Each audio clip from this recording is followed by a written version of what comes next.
오늘은 더딘 것이 아니라 기다리심입니다 라는 제목으로 함께 말씀을 나누겠습니다. 오늘 우리가 함께 나눌 베드로후서 3장 말씀은 세상의 조롱 속에서 흔들리는 믿음을 붙들어주는 강력한 진리의 말씀입니다. 여러분, 하나님과 동등하신 예수님께서 동정녀 탄생으로 이 땅에 오셔서 우리 모든 죄를 대속하기 위해 죽으시고 부활하신 것을 믿습니까? 그리고 부활하신 예수님께서 하늘 보좌 우편에 계시다가 다시 영광 중에 재림할 것을 믿습니까?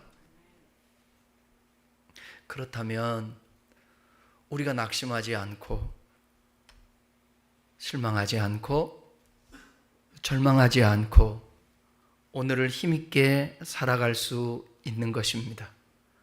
그것은 영광 중의 기다림입니다.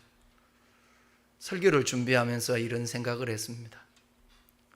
우리가 살아가는 삶이 좋은 들 얼마나 좋고 또 힘든 들 얼마나 힘들고 아픈 들 얼마나 아프고 괴로운 들 얼마나 괴로울까. 어차피 인생 살아가는 것이 다 이 땅에서 살아갈 때에 크고 작은 다 문제를 끌어안고 수고하고 무거운 짐을 지고 살아가는데, 제가 장례 예배 때마다 항상 설교하는 게 있습니다. 그 설교가 뭐죠? 계시록에 나오는 말씀이지 않습니까? 주 안에서 죽은 자들은 복이 있도다. 그 모든 삶이 수고로운 삶인데 그 수고를 그치라 하신다. 그리고 안식을 주시는 것입니다. 그러니까 이 삶 자체가 수고와 슬픔뿐이라고 시인은 말하잖아요. 그리고 야곱은 그의 인생을 돌아보면서 뭐라고 얘기해요? 나의 인생이 참 험악한 삶을 살았다. 우리 인생 모두 다가 어쩌면 이 땅에서 그렇게 사는 거예요. 그럼에도 불구하고 하나님 나라가 우리 가운데 임할 때 우리는 의와 희락과 평강을 누리면서 살아가는 것입니다. 어쩔 때는 수용할 게 있고 어쩔 때는 이겨내야 될 게 있어요. 모든 것을 다 이겨낼 수 있는 건 아니에요. 여러분, 죽음을 어떻게 이겨냅니까? 그럼 받아들여야죠. 수용하는 것입니다. 그런데 악한 마귀 역사에 우리는 그걸 받아들이는 것이 아니라 이 악한 역사는 어떻게 해야 돼요? 이겨내야 되는 거예요. 이겨내야 되는 거예요.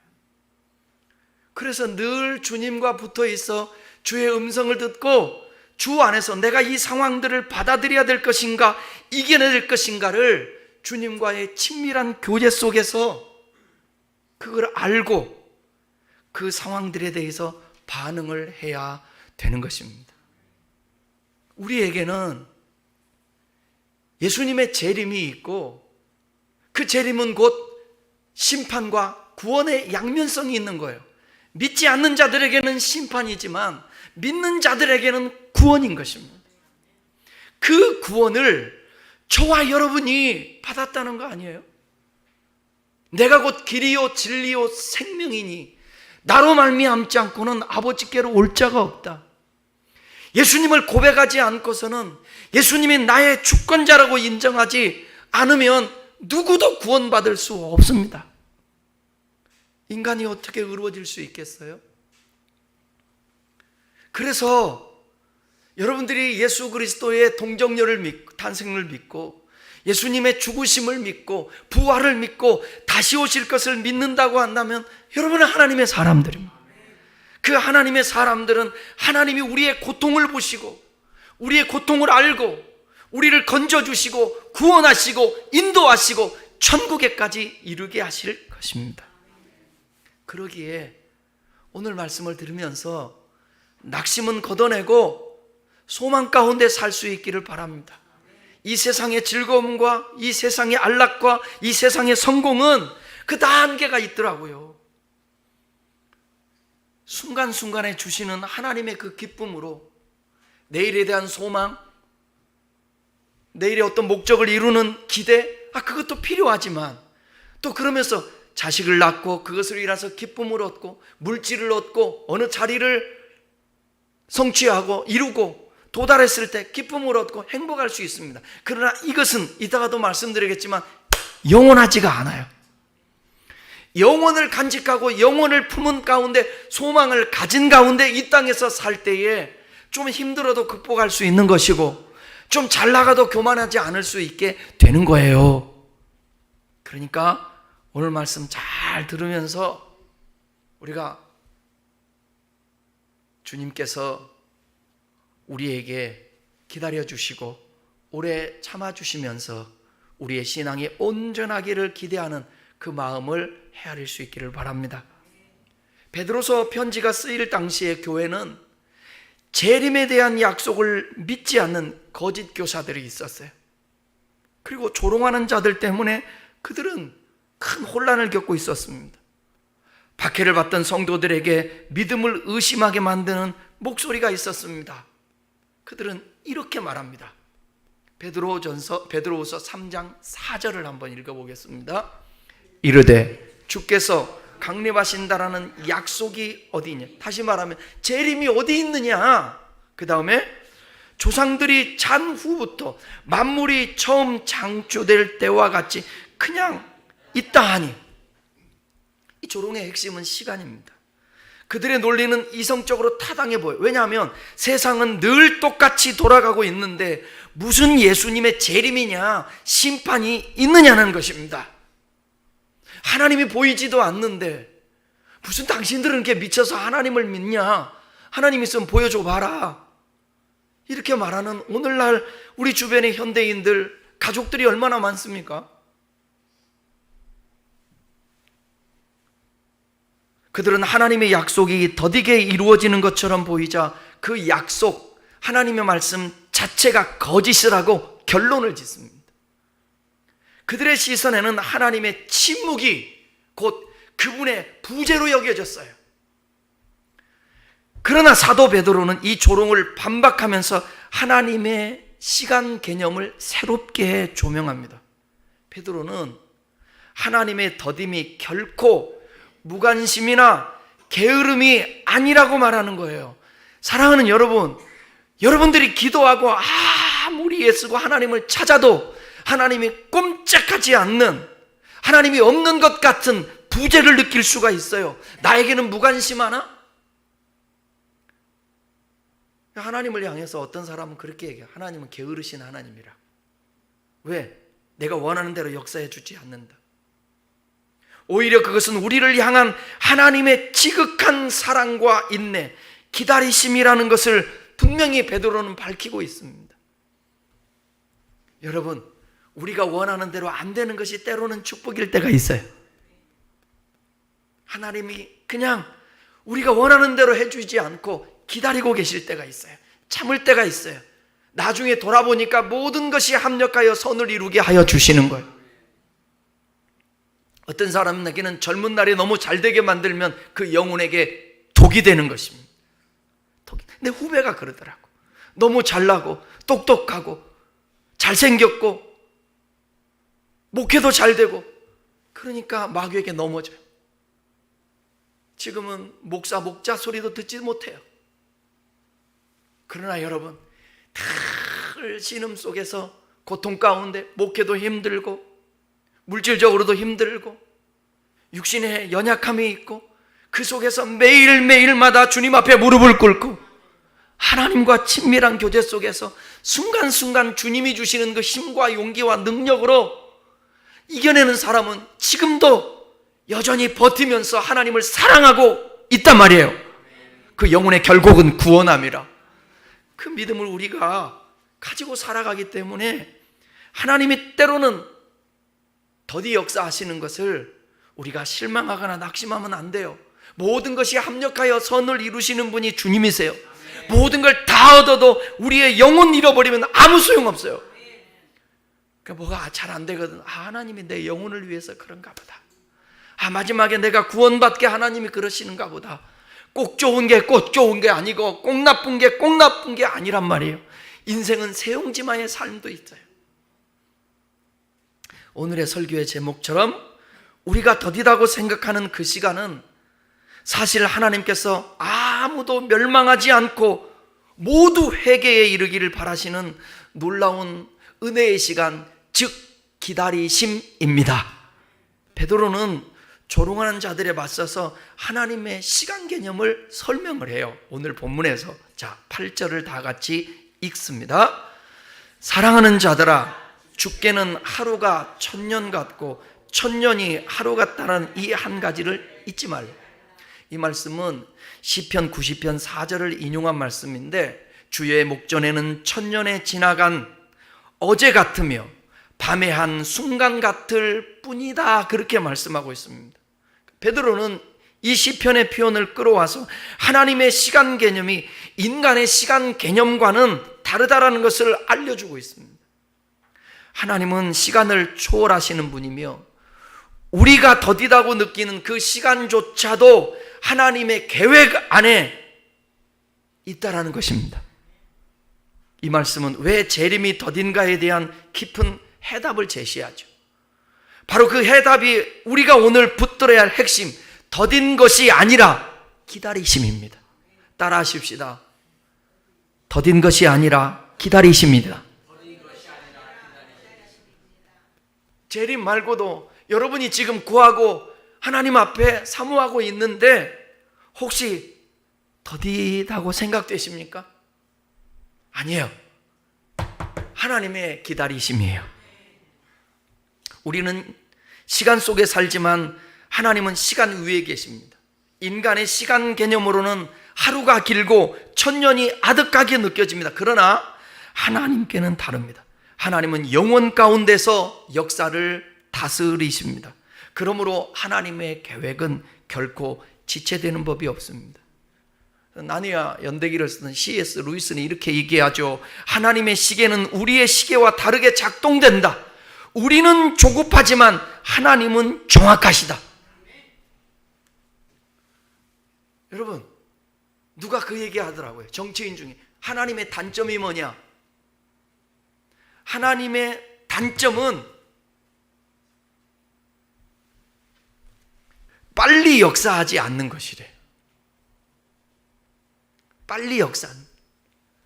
그런데 이 얘기를 하더라고요. 그런데 결과는 정확하대요.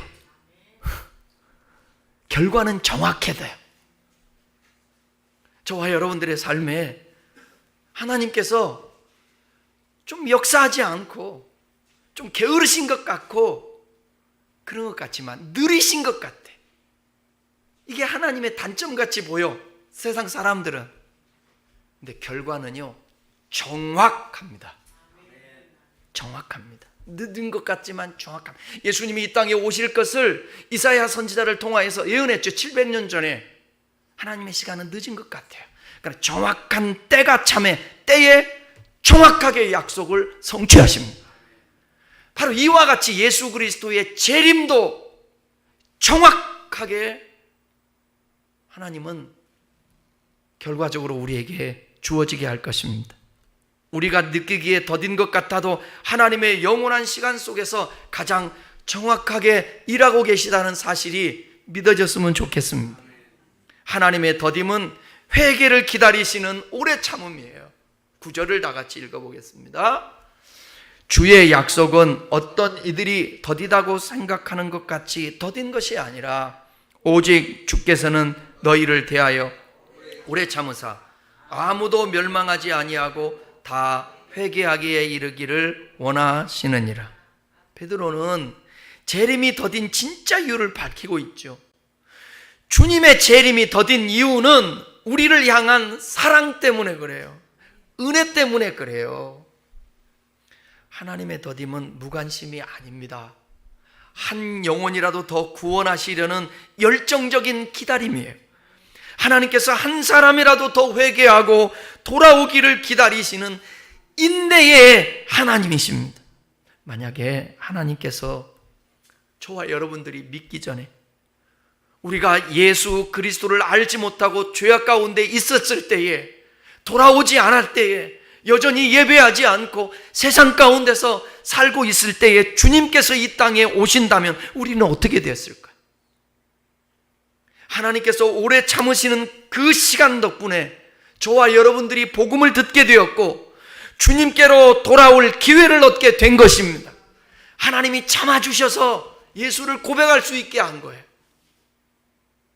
그러니까 더딘 것이 아니라 하나님의 기다리심 아니겠어요? 심판을 유예하셨습니다. 재림을 미루시는 이유는 단 하나, 모든 인류가 회개하고 돌아오기를 간절히 바라시기 때문에 그렇다는 거예요. 그러므로 우리가 경험하는 기다림은 결코 의미 없는 시간이 아닙니다. 여기는 다 의미가 있어요. 누군가가 돌아오기를 기다리고 누군가가 복음을 전해서 회개하는 사람들이 있기를 원하시는 거예요. 하나님이 이 땅에 빨리 오시지 않는 것은 여러분의 가족들이 한 사람이라도 멸망당하지 않고 구원 얻기를 기다리며 여러분을 통하여 복음 전하기를 원하시는 거예요.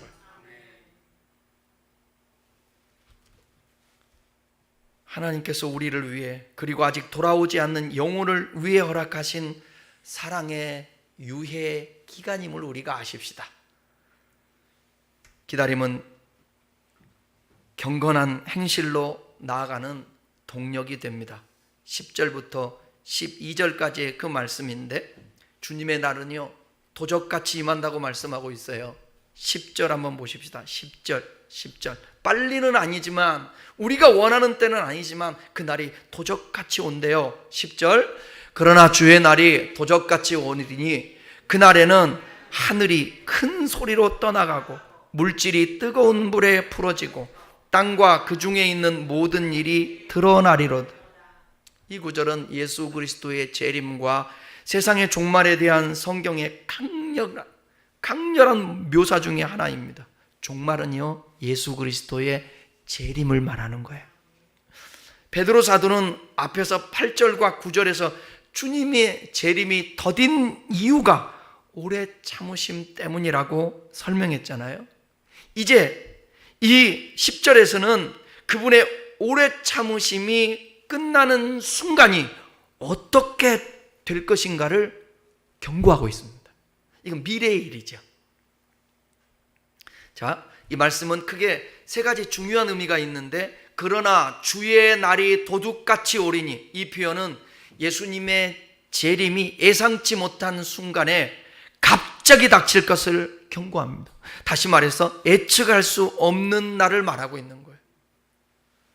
도둑이 언제 올지 예고하지 않듯이 주님의 날도 사람들이 전혀 준비하지 않았을 때 임할 수도 있다는 거예요. 그 날과 그 시는 아무도 모른대요. 아버지만 아신대. 세상의 종말과 조롱과 무관심 속에서도 하나님의 계획은 변함없이 진행되고 있으며 그날은 반드시 올 것입니다. 또 하늘과 땅이 불로 심판받는다는 것이에요. 다시 말해서 피할 수 없는 멸망이 온다라는 거예요. 그것이 그날에는 하늘이 큰 소리로 떠나가고 우리가 보는 이 물리적인 우주가 끝이 있다라는 것을 보여주는 거예요. 우주적인 규모의 심판을 묘사하고 있는 것입니다. 이 구절은. 그 다음에 이렇게 말하죠. 물질이 뜨거운 불에 풀어지고 세상의 모든 구성 요소들이 불에 녹아내린다라는 거예요. 이는 단순한 재앙이 아니라 모든 것을 근본적으로 정화시키는 심판이에요. 불로써 심판하겠다라는 거예요. 정화하시겠다라는 거예요. 깨끗하게. 현 세상의 모든 것이 영원하지 않다라는 것을 우리 주님께서 말씀하고 있는 것입니다. 우리가 목숨 걸고 쌓아 올린 것들, 우리의 업적들, 명예, 재산 등은 궁극적으로 무의미해질 날이 이 마지막 심판의 날에 온다라는 거예요. 또한 땅과 그 중에 있는 모든 것이 드러나리라. 이 부분은 모든 것이 불에 다 없어질 것이라는 의미로도 해석되지만 동시에 무슨 뜻이냐면 모든 것이 밝히 드러난다라는 의미입니다. 다 드러난다는. 하나님의 심판대 앞에서 모든 인간의 행위와 동기가 숨김없이 드러나는 게, 감추었던 죄와 불의, 우리 안에 품은 시기와 질투와 음란과 방탕함과 이 악함, 이 모든 것들이, 불의함이 드러난다라는 거예요. 그리고 우리가 알지 못하던 선한 행위까지도 모두 밝혀지는 날이 온다라는 거예요. 그러니까 오른손이 하는 것을 왼손이 모르게 해요. 하나님이 다 보고 계시는 거예요. 내가 알리지 않아도, 소리치지 않아도, 흔들면서 구제하지 않아도, 큰 소리로 누가 보는 데서 기도하지 않아도, 구제하지 않아도 누가 보신다고요? 은밀하게 우리 행하심을 보고 있는 우리 주님께서 다 하시는 거예요. 다 하시는 거예요. 그날이 분명히 있다라는 거예요. 다 드러나, 모든 일이 드러난다라는 거예요. 따라합시다. 모든 일이 드러난다. 이 세상에서도 역사가 시간이 지나면 드러나는데 하나님의 불꽃 같은 그 눈동자로 지켜보고 계시다가 드러나지 않는 게 있겠어요, 여러분? 그래서 두렵고 떨림을 가져야 되는 거예요. 우리나라는 너무나도 값싼 은혜, 여기에 취해 있어요.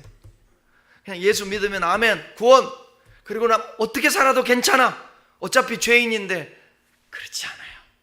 진짜 주님의 은혜를 알고 주님의 사랑을 알고 믿음을 갖고 있다면 그 열매가 저절로 삶 가운데 와요. 악에서 우리가 물러나게 되어 있고요. 자꾸 선을 행하려고 그러고 우리의 마음속에 미움과 원망 같은 것이 떠나가고 이 안에 사랑과 긍휼과 자비한 마음이 이 안에 생기게 되어 있는 것입니다. 그러니까 이 10절에서 우리에게 주시는 두 가지 교훈이에요. 하나는 뭐냐? 경각심을 가지라는 거예요. 세상의 끝이 반드시 오며 그 시점은 모르지만 반드시 온다. 그러니까 깨어있어. 매일매일 하나님과 친밀하게 살아라. 그리고 영혼을 추구하라는 거예요. 썩어 없어질 세상의 물질이나 명예에 마음을 두지 말고 영원한 가치인 하나님 나라와 의를 구하는 삶을 살아라는 거예요. 어떻게 마음에 와 닿습니까? 이거 준비하지 않으면 그냥 땅의 것만 이거는 땅의 것만 해결하다 살면 이거는 순간적인 거잖아요. 그러다 영원한 것을 대비하지 않으면 영혼을 놓쳐요. 영혼을 놓친다고. 그 영혼의 때를 위하여 우리의 육체에 주어진 때를 믿음으로 하나님의 말씀으로 살아내야 되는 것입니다. 이런 말씀들은 우리에게 두려움을 주기 위함이 아니에요. 영원한 소망을 가지고 오늘을 거룩하게 살도록 격려하는 메시지입니다. 여러분이 지금 물질 세계 것들에 소망하고 있는 게 무엇입니까? 뭐 좀 이루어지고 하나님이 좀 역사하시면 좋겠는데 왜 침묵하는지 이해가 안 가죠? 그럼 그것이 해결되면 그게 달까요? 순간적인 위로와 기쁨이 있겠죠. 그것도 경험해야 되는 거예요. 아까 설교 모두에서 말씀드린 것처럼 내 안에 영원한 것을 간직하고 그것을 소망하면서 살면 이 땅의 것들 때문에 너무 이일비하지 않으면서 살 수 있어요. 영원한 것을 간직할 수 있기를 바랍니다. 소망. 자, 11절부터 12절 읽겠습니다. 이 모든 것이 이렇게 풀어지리니 너희가 어떠한 사람이 되어야 마땅하니 거룩한 행실과 경건함으로 하나님의 날이 임하기를 바라보고 간절히 사모하라. 그날에 하늘이 불에 타서 풀어지고 물질이 뜨거운 물에 녹아지려니와. 진정한 기다림은 아무것도 하지 않고 앉아있는 것이 아닙니다. 그것은 깨어있는 준비입니다. 마치 마라톤 선수가 결승전을 향해서 끊임없이 달려가듯 우리는 경건한 또 거룩한 삶으로 하나님의 날을 준비해야 돼요. 베드로는 10절의 내용을 다시 한번 강조하면서 눈에 보이는 이 세상의 모든 것이 결국 사라질 것을 말하고 있어요. 모든 것은 우주와 땅, 이 지구, 그리고 그 안에 있는 모든 인간의 업적을 의미하는 것입니다. 그리고 이 질문을 던지죠. 그러므로 우리가 어떤 사람이 되어야 마땅하냐? 예수님의 재림이 있고 그것을 기다리는 삶을 사는데 어떻게 사는 사람이 되어야 마땅하냐? 이 질문은 단순한 질문이 아니라, 물음이 아니라 세상의 종말을 믿고 살아가는 사람들이 필연적으로 가져야 될 우리의 삶의 태도를 말하고 있는 것입니다. 썩어질 것을 위해서 살 것인가, 아니면 영원한 것을 위해서 살 것인가, 우리의 삶이 어디에 초점을 맞춰야 하는지를 묻고 있습니다. 베드로는 위의 질문에 대해서 명확한 답을 제시합니다. 종말을 아는 사람은 거룩한 행실과, 그 다음에 뭐라고요? 경건함으로 살아야 된다. 따라합시다. 거룩한 행실, 경건함. 거룩한 행실은 말로만이 아니라 모든 삶의 태도와 행동이 하나님 앞에서 구별된 모습으로 살아가야 된다는 거예요. 죄를 멀리하고 정의와 사랑을 실천하는 삶을 살아야 됩니다. 근데 요즘은 예수 믿는 사람과 믿지 않는 사람, 교회 다니는 사람, 안 다니는 사람, 신앙이 있는 사람, 없는 사람이 구분이 안 돼요. 단 하나 구분이 됩니다. 예배당에 와서 찬송하고 기도하고 설교 듣고, 이건 다를지 모르지만 삶의 현장에 가면, 여러분 보세요. 요즘 정치판에 예수 믿는 사람들이 판을 치잖아요. 그런데 덕이 안 되잖아요. 왜 그럴까요? 하나님이 없어서 그럴까요? 아니요. 잘못 믿는 거예요.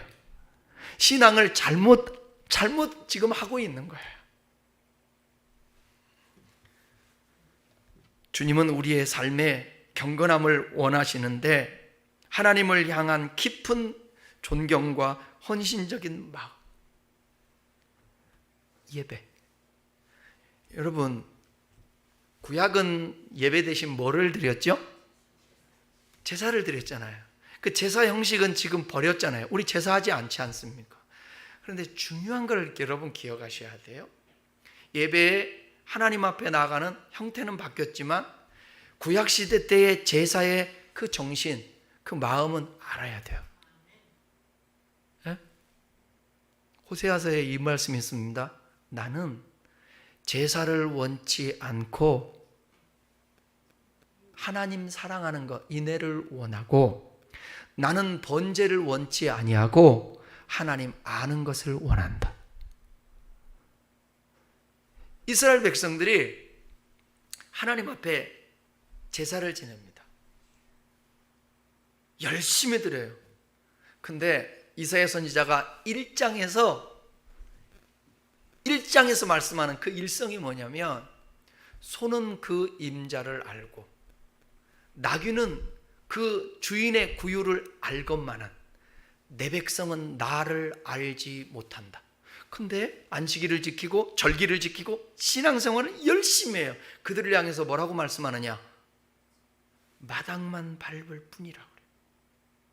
마당만 밟을 뿐이라. 그러니까 그게 하나님의 경외함이 아니죠. 말라기서 보게 되면 하나님 앞에 제사를 지냅니다. 그 제사 지내는데 눈먼 것, 저는 것, 하나님 앞에 드릴 때는 어떤 걸 드리라고 그랬죠? 흠없는 것, 순전한 것 드리라고 그랬는데, 예를 든다면 양을 잡아요, 소를 잡아요, 염소를 잡아요, 짐승을 잡는데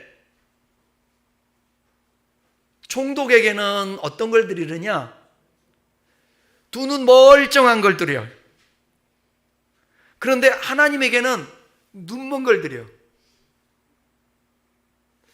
총독에게는 좋은 것 갖다가, 건강한 짐승을 갖다가 바치는데 하나님 앞에는 저는 걸 드려. 우리 주님이 뭐라고 말씀하십니까? 나는 이제 지쳤다. 너희들의 이런 위선에 지쳤다. 말라기를 잘 읽어보세요. 누군가 성전문을 닫았으면 좋겠다. 이거 무서운 말씀이에요.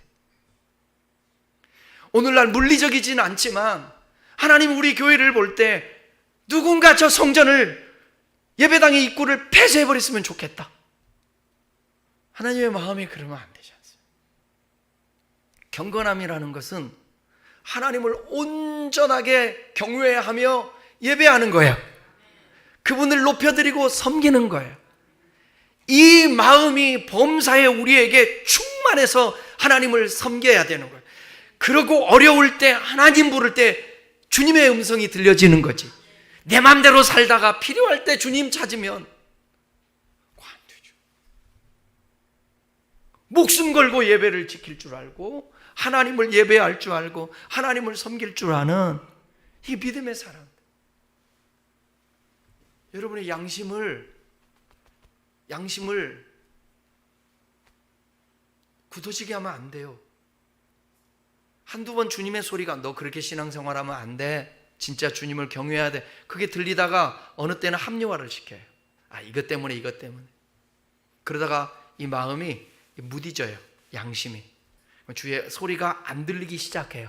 그러면 무슨 소리가 들리냐면, 첫째는 마귀 소리가 들리고, 그 다음에는 세상의 소리가 들리고, 그 다음엔 내 소리가 들려요.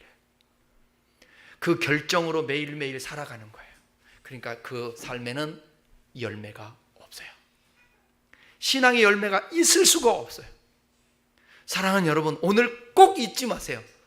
재림을 기다리면서, 우리가 죽음을 기다리면서 신앙으로 앞을 향해서 가는 저와 여러분들에게 꼭 필요한 것은 세상과 구별된 거룩한 삶이고 우리의 경건함입니다. 경건한 마음은요, 거룩한 행동으로 나타나요. 거룩한 행동은요, 경건한 마음을 더욱 견고하게 만들어줍니다.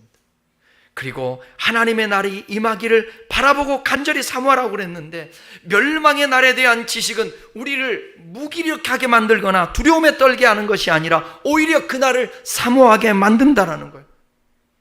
하늘 소망의 이유가 되는 것입니다. 바라보는 것입니다. 종말을 끊임없이 의식하며 살아가는 거예요. 그게 우리나라에도 있었어요. 언제? 일제강점기. 교회가 폐쇄되고 예수 믿는다고 박해하고 잡아서 죽이고 십자가 못판을 걷게 하고, 그럴 때 그들에게는 하나님 이 십자가 못판을 걷지 않게 해주세요, 피할 길을 주세요가 아니라 그것은 주어진 길이에요. 마치 예수님이 십자가에 죽어야 되듯이 그렇게 가는 거예요. 그 가면서 소망하는 거예요. 뭘 소망하느냐? 하나님 나라를 소망하는 것입니다. 우리의 신앙도 마찬가지예요. 하늘을 소망하며 사십시오. 요즘 시대에 천국을 얘기하고 지옥을 얘기하고 하나님 나라를 소망하면서 기대하면서 살아라. 교회들도 잘 이 얘기들을 안 해요. 왜? 사람들이 그런 것에 대해 감흥이 없으니까 늘 현실 문제에 해답, 그것을 설교하죠. 그런 유혹도 성목사도 많이 받죠. 또 그렇게도 하기도 하고, 성도들의 위로를 위하여서. 그러나 여러분, 그렇게 하다가는 병든 자에게 괜찮아 수술해야 돼 하지 않고 괜찮아 견디면 돼, 천만에요. 그래서 저와 여러분들이 진짜 저 하늘나라를 소망하면서 간절히 사모하는 마음 가지고 이 땅에서 살아가면 물질 세계의 것들이 오히려 더 순탄하게 풀릴 수 있다는 것입니다. 그날이 오도록 적극적으로 준비하고 동참하라는 뜻입니다. 복음을 전하고요, 영혼을 구원하고요, 의를 행함으로써 주님의 오심을 앞당기는 삶. 여러분, 모든 사람이 구원받는 수 있다면 주님의 오심이 앞당겨지지 않겠어요? 근데 주님의 참으심은 아까 말씀처럼 한 사람이라도 더 구원받게 기회를 주시는 것입니다. 아직 돌아오지 않는 영혼들을 위해서 기도하고 그들에게 복음을 전하고 이웃을 사랑하는 삶을 살아가는 것, 이것이 바로 하나님의 나를 바라보고 사모하는 가장 거룩하고 경건한 행실입니다. 기다림의 끝은 뭘까요? 오늘 13절에 뭐라고 얘기하고 있어요? 함께 읽어보겠습니다. 우리는 그의 약속대로 의가 있는 곳인 새 하늘과 새 땅을 바라보. 왜? 우리가 보이는 물질의 세계 것들은 다 이제 사라지고 불에 타버리고 없어지는 게, 이제는 하나님이 새 하늘과 새 땅을 허락하신다는 거예요. 베드로는 모든 기다림의 이유와 목적을 이 말씀을 통하여서 선포합니다. 우리의 기다림은 무의미한 시간이 아니라 새하늘과 새 땅이라는 명확한 목적지를 향한 순례입니다. 물질 세계에서도 여러분들이 어떤 것인가를 하나님 앞에 기도하면서 지금 기다리고 있습니까? 하나님의 가장 정확한 때에 우리의 유익하게 역사할 것이니까 지금 너무 낙심하거나 실망하거나 허둥대지 말고 주님과 친밀하면서 주님 앞에 무릎 꿇고 나의 모든 마음을 토설하며 시시로 저를 의지하는 저와 여러분 됩시다. 프랑스의 실존주의 철학자 가브리엘 마르셀은 이렇게 얘기했어요. 기다림은 희망의 가장 확실한 증거다. 우리가 기다릴 수 있다는 것은 우리에게 아직 희망이 남아있다는 거예요. 우리의 신앙은 바로 이 희망 위에 세워져야 되는 것입니다. 지금은 비록 힘든 기다림의 시간이지만 그 끝에는 하나님의 약속대로 의가 있는 영원한 나라가 우리를 기다리고 있다는 사실을 아시기를 바랍니다. 말씀을 마치겠습니다. 우리는 더 이상 더디다고 불평하지 않아야 합니다. 더딤은 바로 우리를 향한 하나님의 오래 참으심, 즉 기다리심이었다라는 것을 깨달았기 때문입니다. 그리고 이 기다림의 시간은 무의미한 시간이 아니라 거룩한 삶으로 하나님 나라를 준비하는 축복의 기회인 것입니다. 오늘 하루하루를 경건한 행실과 거룩함으로 채워나갈 수 있기를 바랍니다. 아직 돌아오지 않는 가족과 친구들을 위해서 기도하십시오. 그들을 향한 하나님의 오래 참으심이 바로 우리를 위한 사랑의 시간이었음을 기억하며 그 사랑을 전할 수 있기를 바랍니다. 그리고 마침내 주님 오시는 그날 우리는 영원한 기다림의 끝에서 하나님께서 예비하신 새하늘과 새 땅을 맞이하게 될 것입니다. 그 소망 품고 우리의 기다림을 감사와 경건함으로 채우는 복된 삶을 살아가시기를 주님의 이름으로 축원합니다. 기도하겠습니다.